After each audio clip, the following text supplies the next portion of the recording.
विद्यार्थी मित्रांनो, इयत्ता 10वी उत्तीर्ण असलेल्या ज्या विद्यार्थ्यांना पॅरामिलिटरी फोर्सेसमध्ये नोकरी करण्याची इच्छा आहे अशा विद्यार्थ्यांसाठी अतिशय महत्त्वाची अशी सुवर्ण संधी आहे. नुकतीच स्टाफ सिलेक्शन कमिशन मार्फत घेतली जाणारी SSC GD परीक्षा डिक्लेअर झालेली आहे. या व्हिडिओ लेक्चरमध्ये आपण ह्या SSC GD परीक्षेबद्दल सविस्तर चर्चा करणार आहोत. SSC कॉन्स्टेबल GD एक्झाम 2026 ही परीक्षा आहे. स्टाफ सिलेक्शन कमिशन मार्फत ही परीक्षा घेतली जाते. या परीक्षेमध्ये साठी जे फॉर्म भरण्याची तारीख आहे ही 1 डिसेंबर 2025 पासून तुम्हाला हे फॉर्म भरता येणार आहेत आणि 31 डिसेंबर 2025 ही फॉर्म भरण्याची अंतिम तारीख आहे.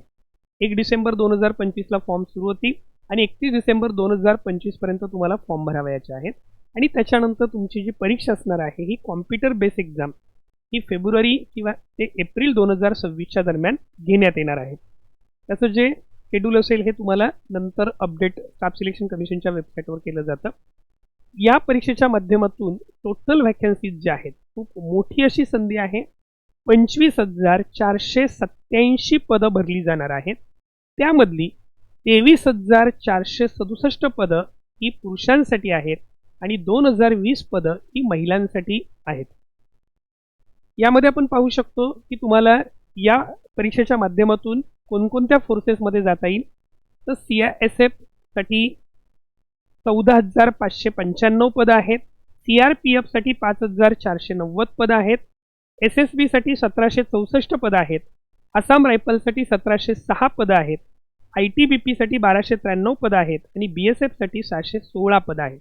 अशी जी पूर्ण आपण पाहू शकतो 25,487 पदाची ही भरती प्रक्रिया सुरू झालेली आहे. यामध्ये जर समजा तुम्हाला SSC कॉन्स्टेबल GDची परीक्षा 2026 द्यावयाची असेल तर त्यासाठी आवश्यक असणारी जी पात्रता आहे यामध्ये एज लिमिट जे आहे हे 18 ते 23 वर्ष असलं पाहिजे.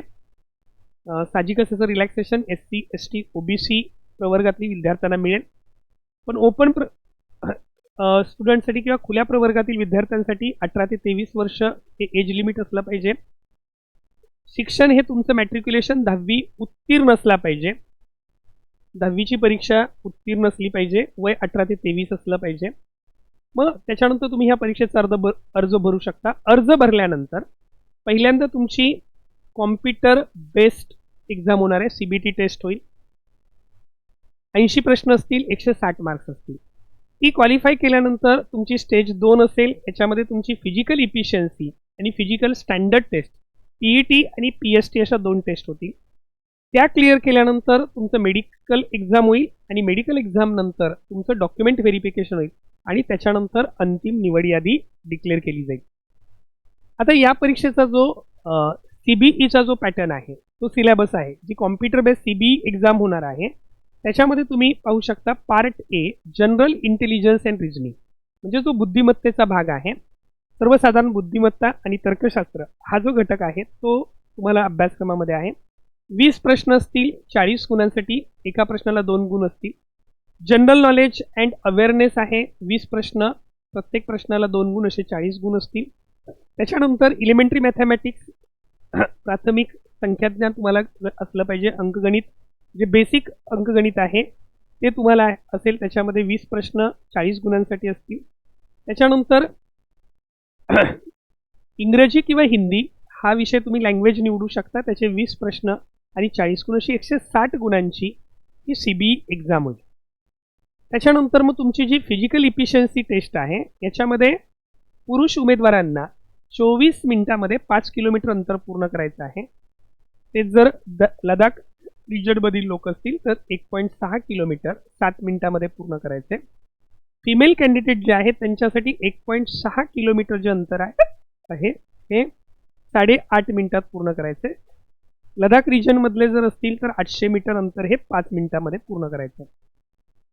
फिजिकल स्टँडर्ड जे आहेत याच्यामध्ये पुरुषांसाठी उंची 170 सेंटीमीटर आहे आणि महिलांसाठी उंची जी आहे फिमेल कॅन्डिडेटसाठी 157 सेंटीमीटर आहे.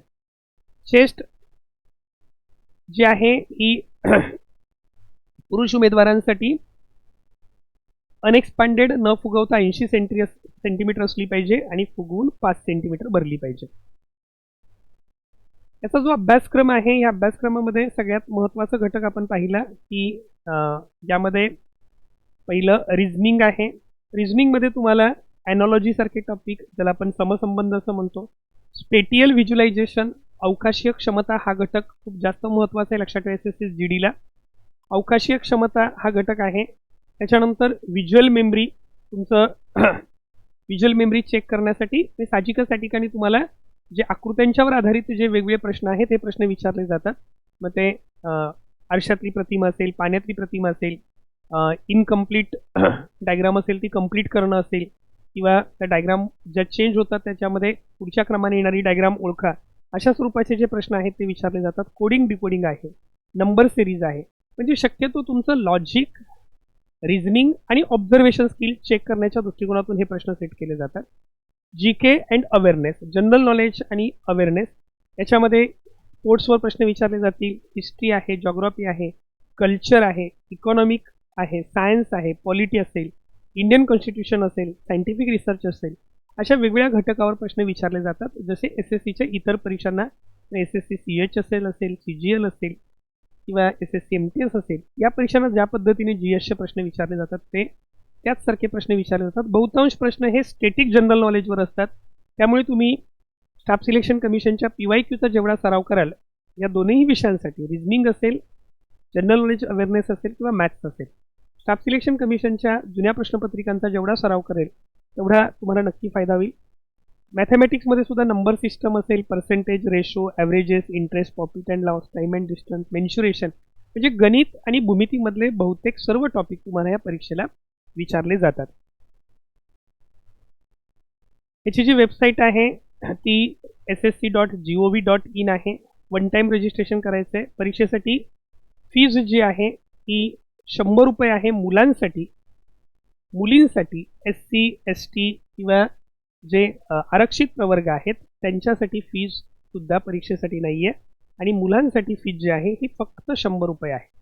तर अशा पद्धतीने ही अतिशय महत्त्वाची अशी जाहिरात आहे. जे विद्यार्थी त्या परीक्षेला बसू इच्छितात अशा सर्व विद्यार्थ्यांनी ssc.gov.in या वेबसाईटवर जाऊन किंवा ssc.nic.in ह्या वेबसाईटवर जाऊन आपला अर्ज आजच सादर करावा. आणि या सर्व परीक्षेच्या संदर्भात तुम्हाला कुठेही काही अडचण असेल, शंका असेल तर ओमकार अकॅडमीच्या 9870480875 या भ्रमणध्वनी क्रमांकावर फोन करावा.